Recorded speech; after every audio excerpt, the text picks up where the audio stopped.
বাংলাদেশের অন্তর্বর্তীকালীন সরকারের প্রধান উপদেষ্টা যিনি ডক্টর মোহাম্মদ ইউনূস, উনি ক্ষমতা নেওয়ার পরে যে কথাগুলো বলেছিলেন তার অন্যতম এই সংখ্যালঘু এই ধোয়া তুলে যারা এই দেশকে অস্থিতিশীল করার চেষ্টায় আছেন তাদেরকে আমি কড়া বার্তা দিই।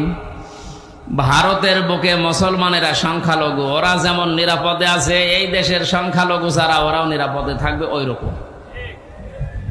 আপনি সহ্য করতে পারবেন? মসজিদ ভেঙ্গে দিয়ে মন্দির বানানো হচ্ছে, এই বাংলাদেশে এরকম ইতিহাস নেই। আছে কিন্তু প্রতিবেশী রাষ্ট্রে আছে।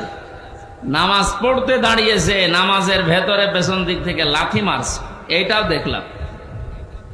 এদেশে পূজা করছে, পূজারত অবস্থায় কাউকে মেরে ফেলেছে, লাথি দিচ্ছে। আমরা এটা দেখতে তো পাইনি, কোনোদিন শুনিও নি।